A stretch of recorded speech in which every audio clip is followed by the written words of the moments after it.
Hello, good morning. Uh, Today we will be, I'll be teaching you, I'll be giving lecture on next part of utility. Now, so far, whatever we have learned, let me revise. See, I will give you suggestion that whenever you go for study, before you start new chapter,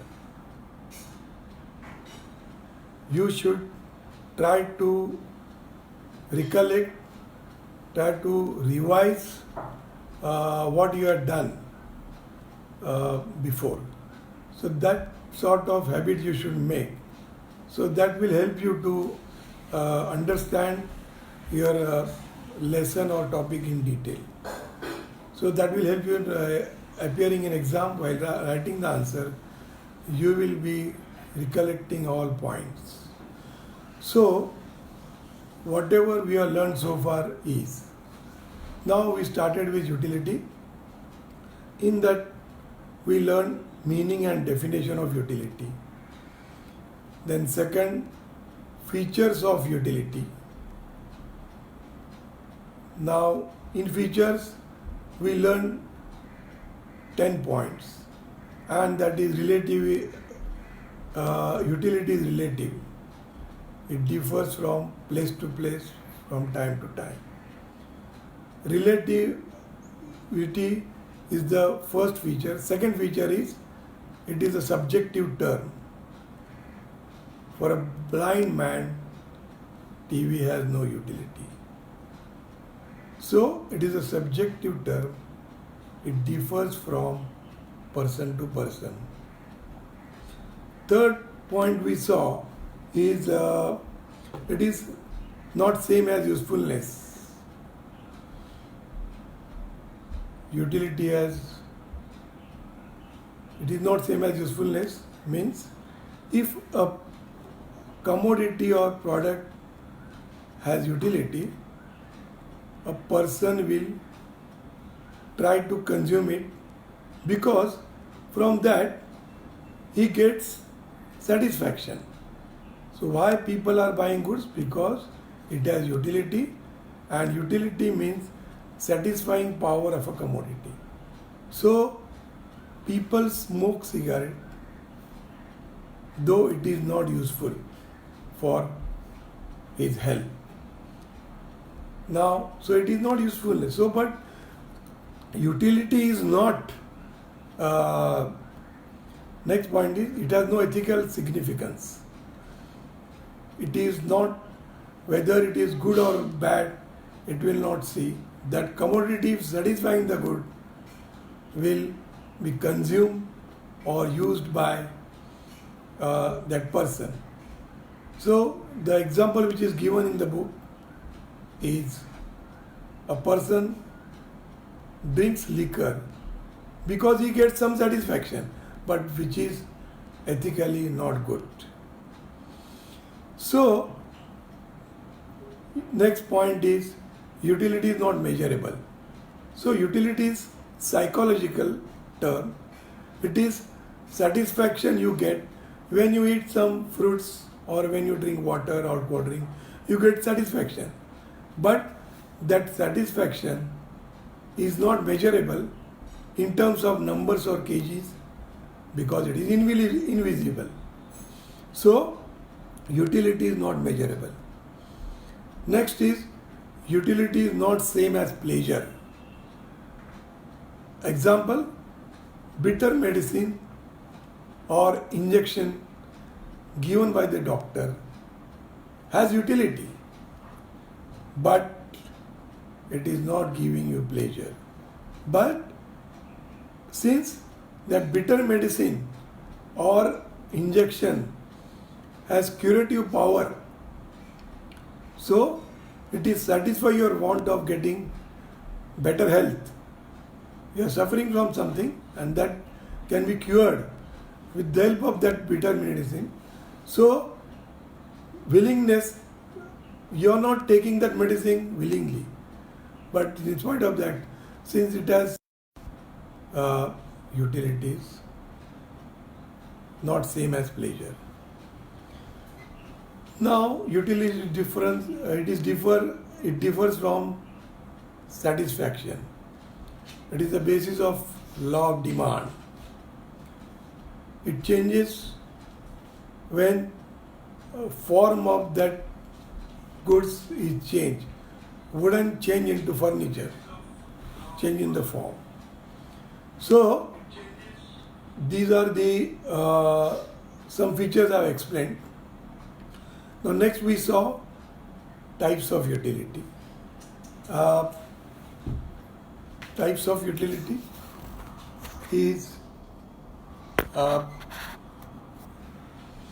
form utility, time utility, place utility, and then we saw service utility, possession utility, knowledge utility.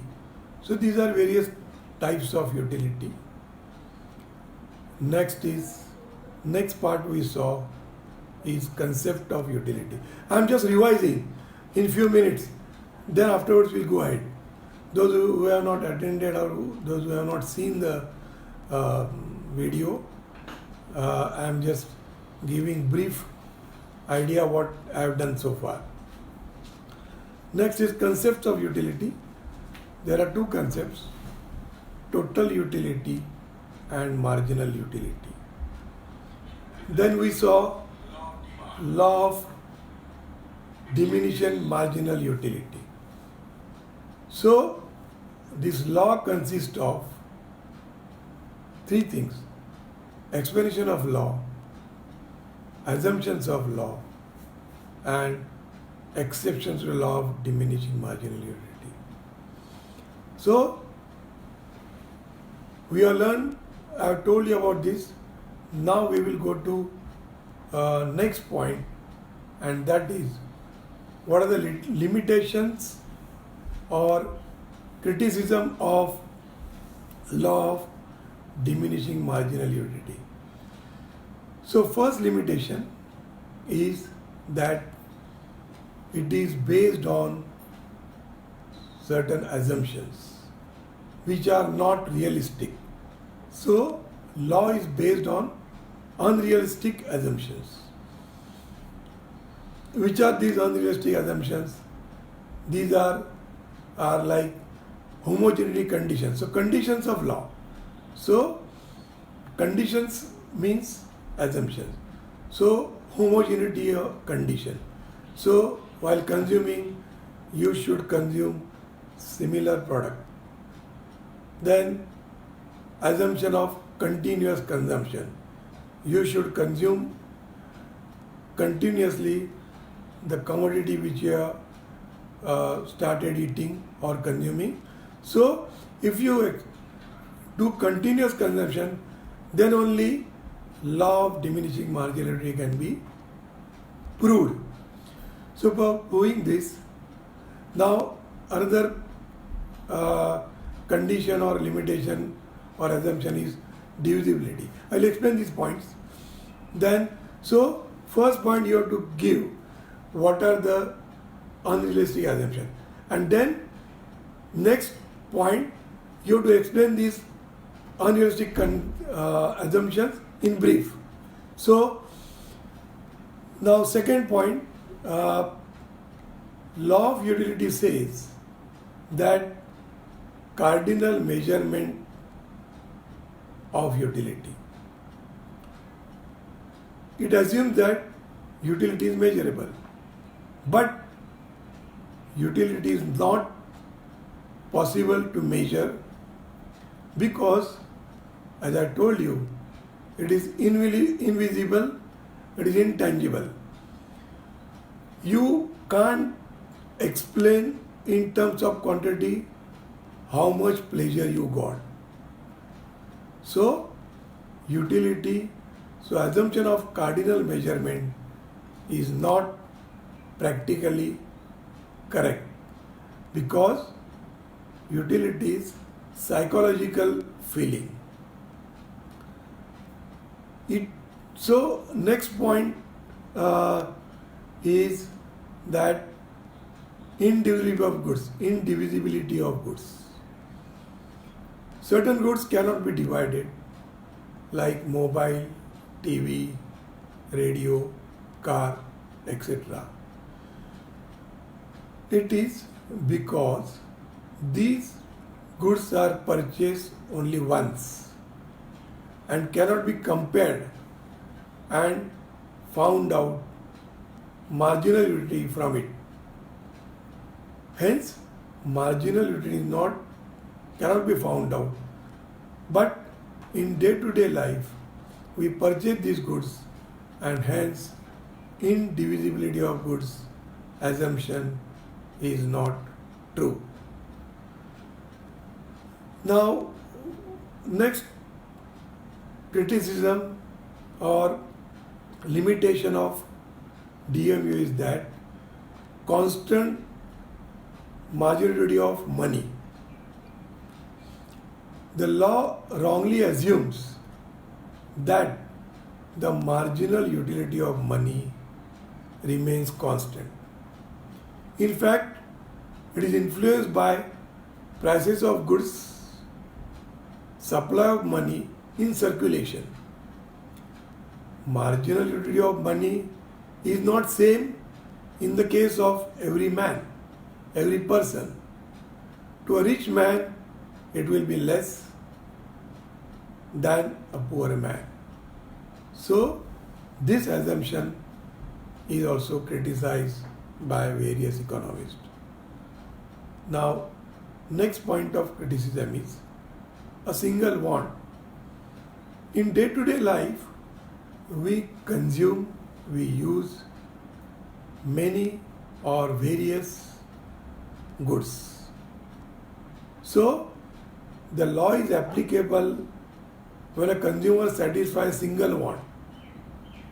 But in actual life, consumer consumes many wants, many goods, he has many needs.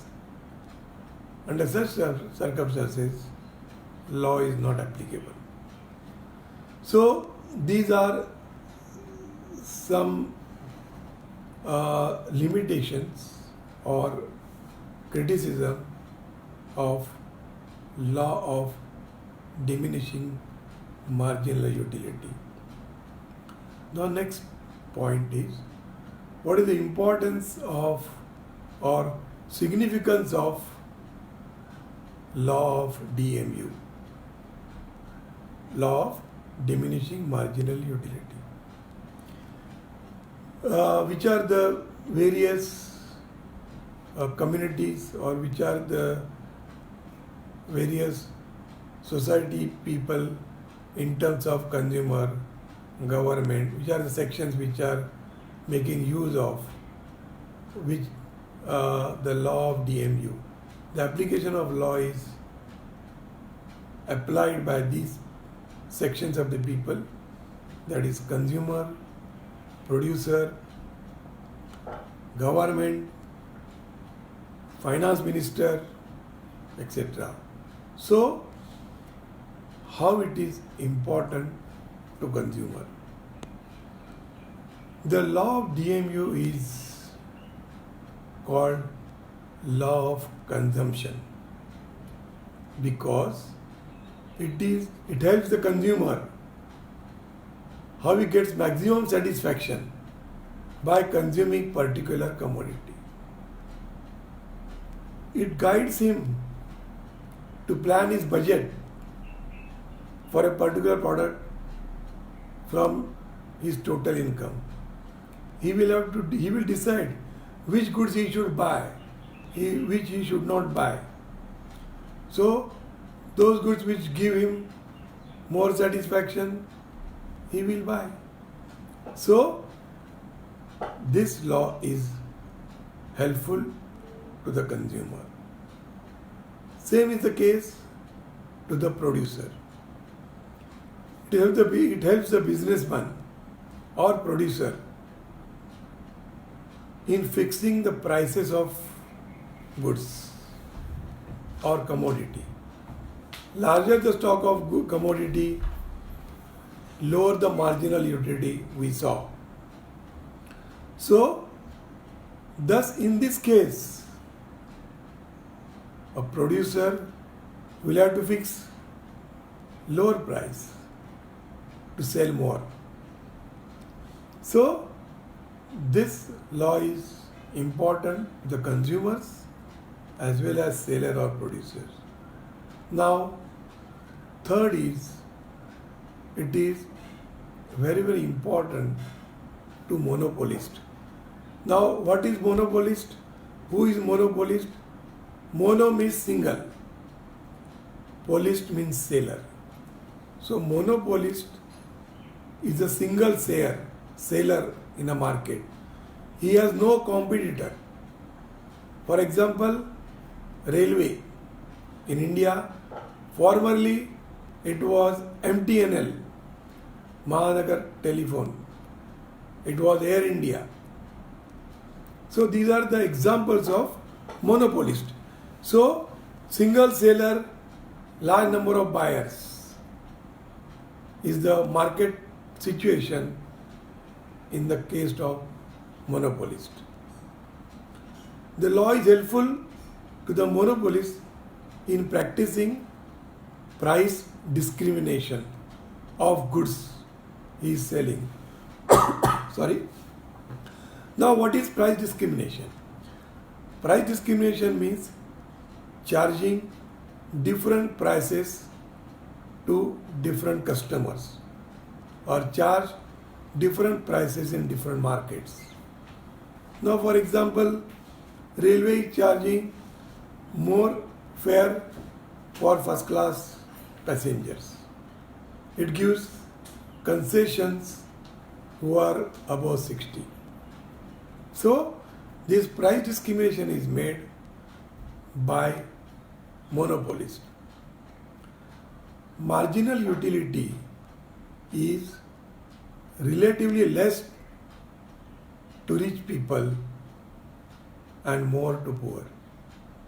Therefore, to earn maximum profit, monopolist will charge high price to rich people and lower price to the poor for the same product or same service.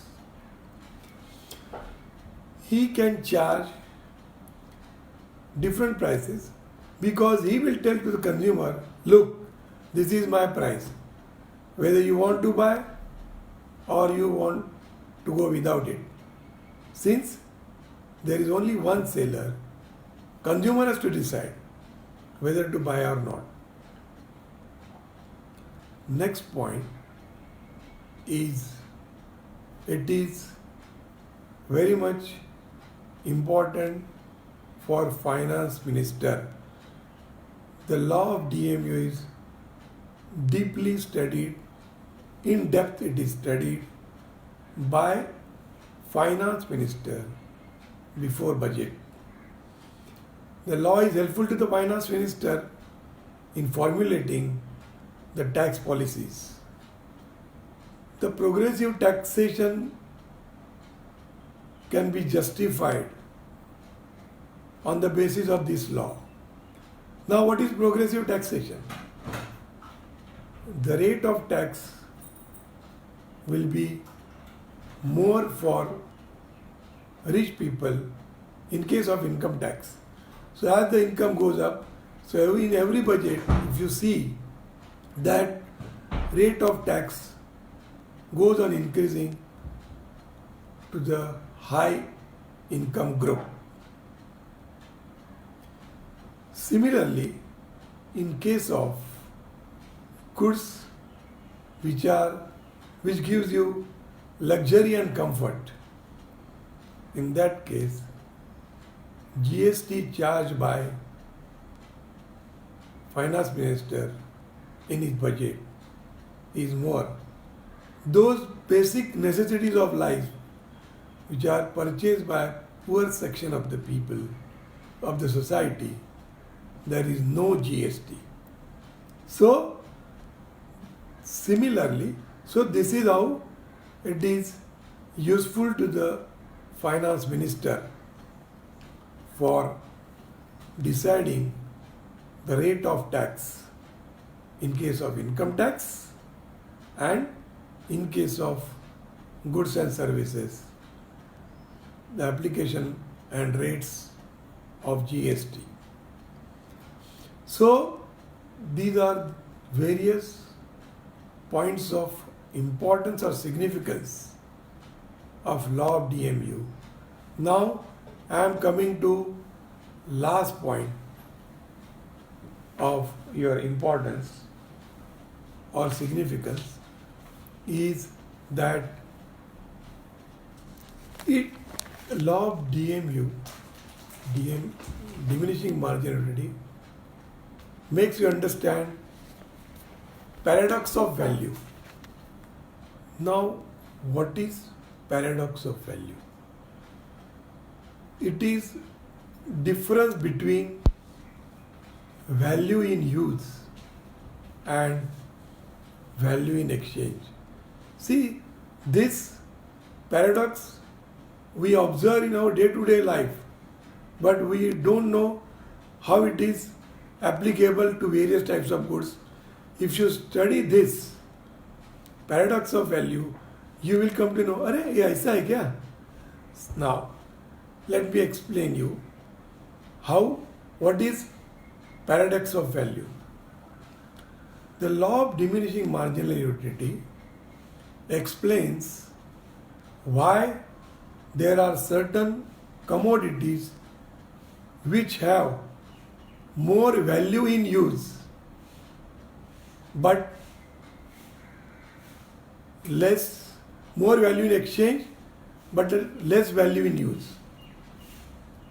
Again I repeat, the law of DMU explains why there are certain commodities which have more value in exchange but less value in use. Now, what is value in use? Value in use means usefulness of commodity, whereas value in exchange means price or rate of exchange of one commodity in terms of other. It is price. So this is the meaning and definition of value is in use and value in exchange. Now come to example. Now law is explaining how it is explained. Just try to understand. Some commodities have high value in use, but again I am repeating, some commodities have high value in use but low exchange value, whereas some commodities have low value in use but high value due to its scarcity. For example, air or water. Again I am telling you, for example, air and water has high total utility, value in use, but its price is zero, as its marginal utility is less because it is available in abundance. So again I repeat, for example, air or water has high total utility, value in use, but its price is zero as its marginal utility is less because it is available in abundant quantity.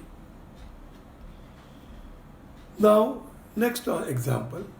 On the other hand, gold or diamond has less total utility. Again I am repeating. On the other hand, gold and diamond has less total utility, value in use, but its price is high as the marginal utility is high due to its scarcity. So scarce goods and abundant goods is explaining you paradox of value. So now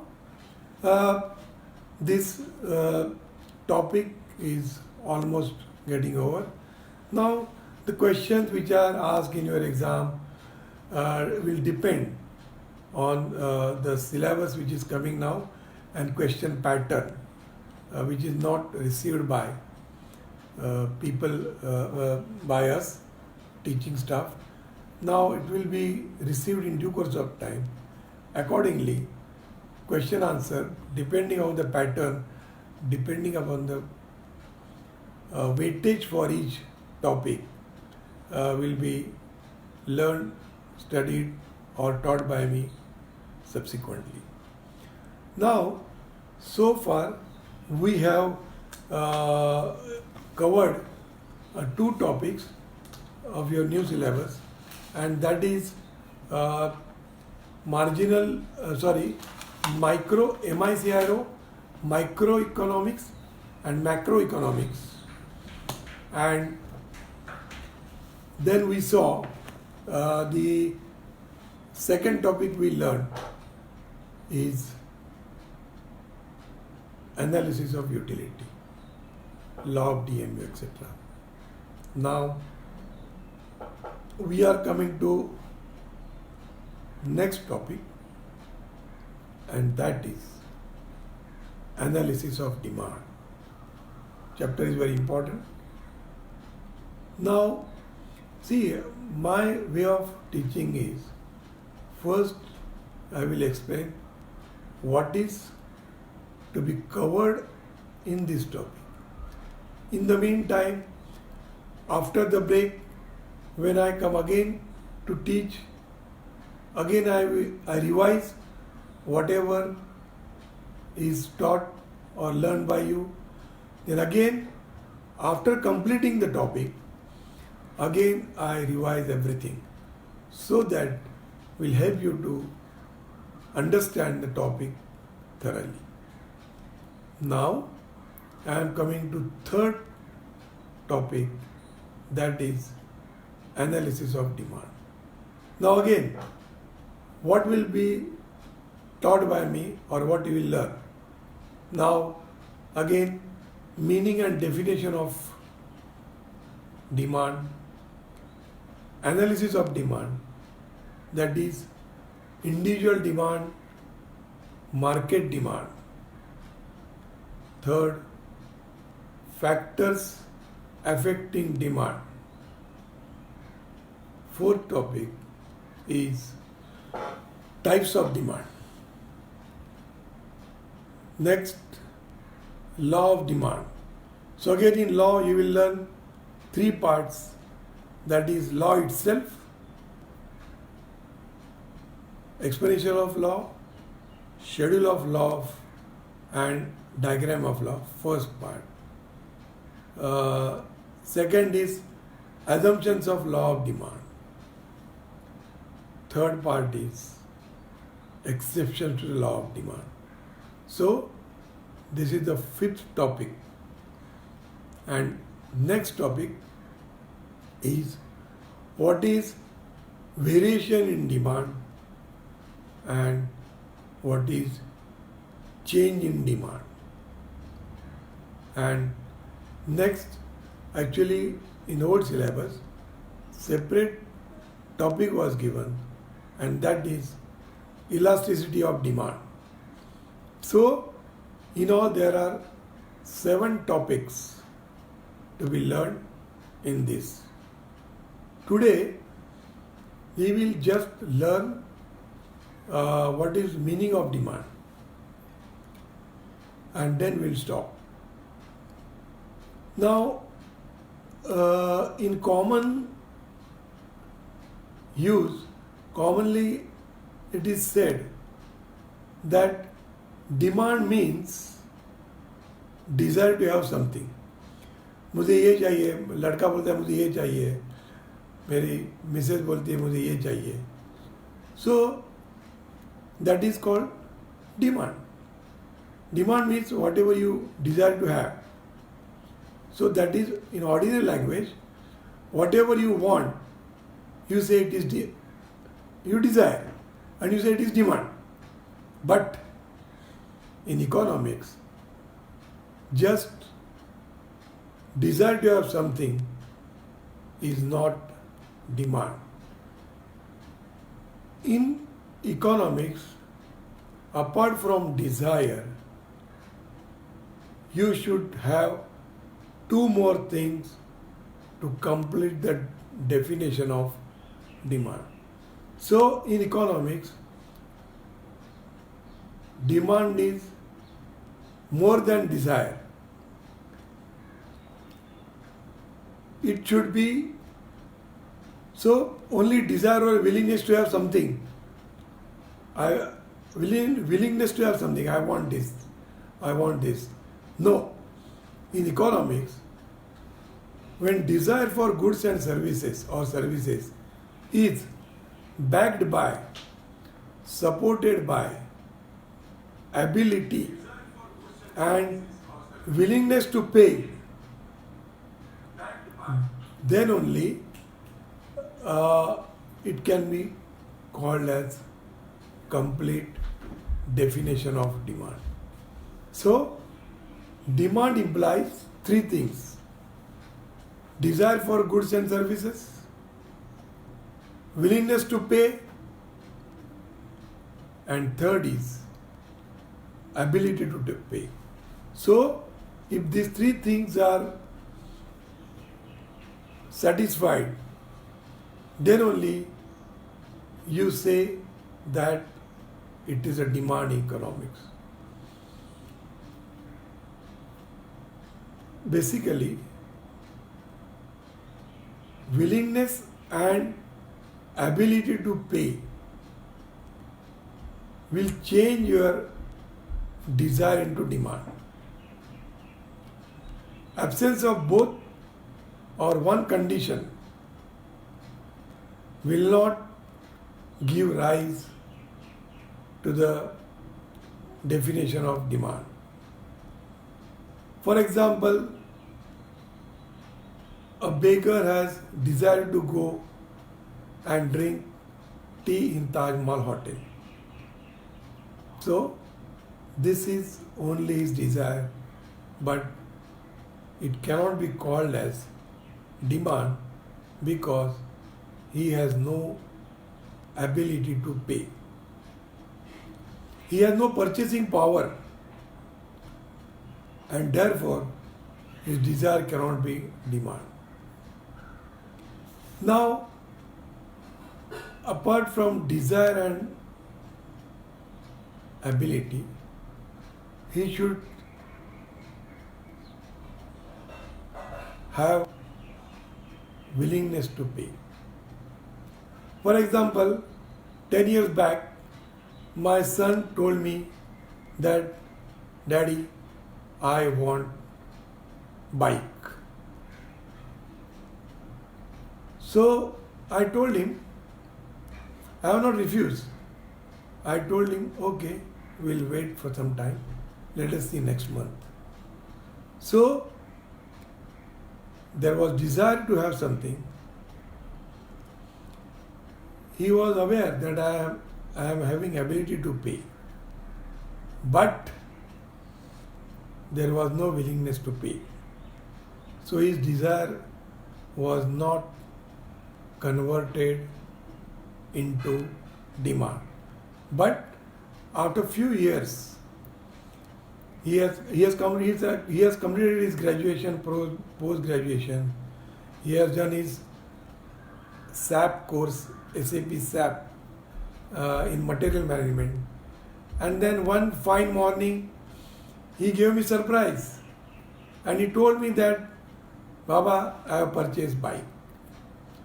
So his desire to have bike, he was having ability to pay, and naturally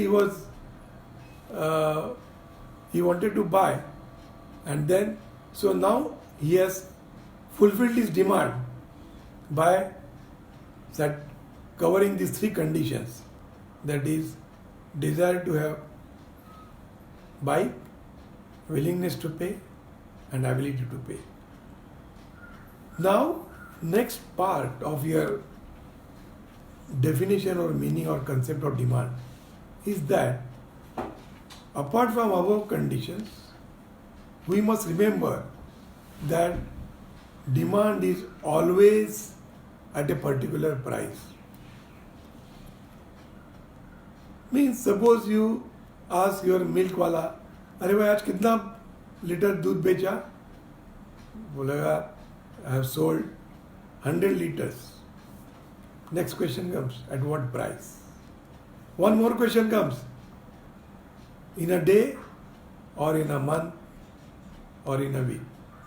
So, further analysis of demand. So, apart from these three basic things, demand is to be understood by finding out at what price the goods are sold or purchased. It means the amount of commodity a consumer is willing to purchase at that price. If price varies, demand also will vary. At less price, he will demand more. At more price, if price rises, the demand will be less. He will say, थोड़ा price कम हो रहा है तो बाद में लेंगे. Hence, demand will have no meaning unless price is stated. It is correct way to state at rupees 30 a liter, there is demand for 100 liters of milk. Different quantities will be sold at different prices. Secondly, or further, demand is expressed with relevance to a particular point of time. As I told you, this quantity is demanded 100, 10, 500. So, ultimately, duration is very important.